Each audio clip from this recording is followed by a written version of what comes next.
बस अपना अपना पेट है, वो भी शिकार पेट के लिए ही करते हैं। हमारा जल्दी से भरता नहीं, उनका भर जाता है, लेकिन काम सभी पेट के लिए कर रहे हैं।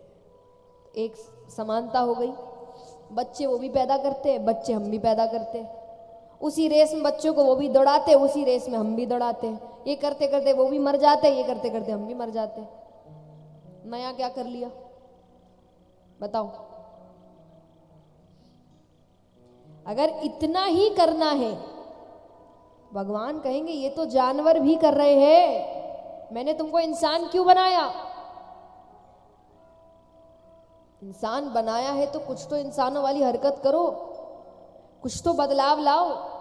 और देखिए, मैं जानती हूं कि हर व्यक्ति उतना बड़ा बदलाव नहीं ला सकता कि दुनिया ही बदल दे, हर कोई नहीं कर सकता। लेकिन इसका मतलब ये थोड़ी कि कुछ ही मत करो, छोटा ही बदलाव लाओ। आपके पड़ोस वाले की जिंदगी थोड़ी बेहतर हो जाए आपकी वजह से, इतना ही लेकर आ जाओ, पर लेकर तो आओ। इंसान बनने का कुछ तो कर्तव्य निभाए हम। तो सिर्फ इतनी सी जिंदगी अगर जीनी है कि काम किया, पेट भरा, बच्चे पैदा किए, उनका पेट भरा, उनको भगाए दौड़ाए, उनकी शादी करी, उनको भी फिर यही काम में लगा दिया, मर गए, तो ये तो जानवरों वाली जिंदगी है भाई।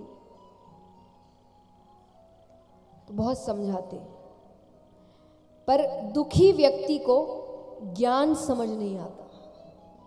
व्यक्ति दुखी होता है ना, उसको समझाओ, उसको समझ नहीं आता, और ये सबसे बड़ी गलती होती है उसकी। उस वक्त उसको इतनी अच्छी बातें भी आप बता दो, वो सुनने को तैयार नहीं है। तो वो कहे कि ठीक है, मैंने सारी बातें समझ ली, पर फिर भी मुझे एक संतान चाहिए। आप जैसा कहे मैं वैसा ही करूंगा, पर एक संतान के बाद आप मेरी सहायता करिए, मुझे कुछ तो आशीर्वाद दीजिए। उनको दया आ गई तो उन्होंने एक फल दिया, जाकर कहा अपनी पत्नी को खिला देना। अब पत्नी सोचे कहाँ से लेकर आए हैं, खाने से क्या हो जाए। उतने में उसकी बहन आती है, उसने बहन को सब कुछ बताया। बहन कहे देखो, तुम्हारे पास धन की कमी नहीं, मेरे पास संतानों की कमी नहीं।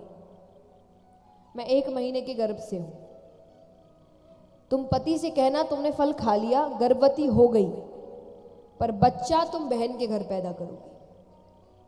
मुझे जो संतान होगी तुम्हें दे दूंगी, और तुम मुझे उसके बदले, क्योंकि मेरे यहाँ धन की बहुत कमी है।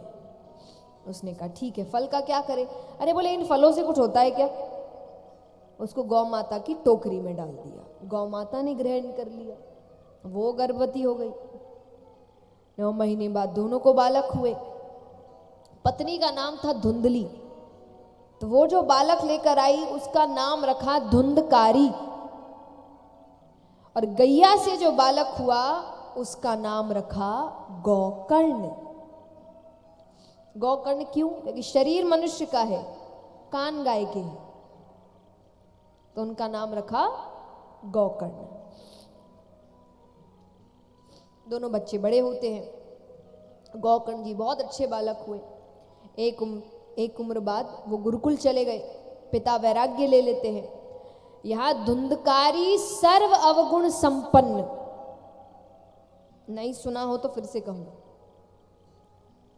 सर्व अवगुण संपन्न, ऐसा कोई अवगुण नहीं जो उसमें ना हो, सारे गलत कार्य करता हो।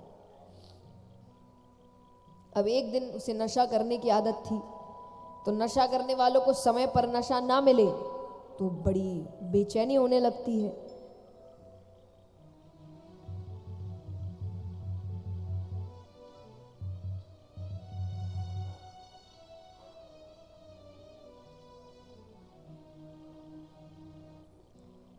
उनको सही समय पर नशा ना मिले तो बहुत बेचैनी होने लगती है। तो अपनी माता के पास आता है कि मुझे धन चाहिए। धन घर पे नहीं था, तो उसकी माता ने कहा कि मेरे पास तो कुछ। अब उसको इतना क्रोध आ रहा है कि उस क्रोध में उसने अपनी माता को ही मार दिया। अब पूरी आजादी, गलत संगत जो उसके साथ थी सबको घर लेकर आ गया। उनके कहने पर राजा के खजाने में चोरी करी। अब उस संगत को लग रहा है, देखिए बुरी संगत आपका साथ कभी नहीं देती, वो आपको गलत काम कराने में बढ़ावा जरूर दे देगी, कर कर हम हैं साथ खड़े, कर कर। जिस दिन पकड़े गए वो पहले भागेगी।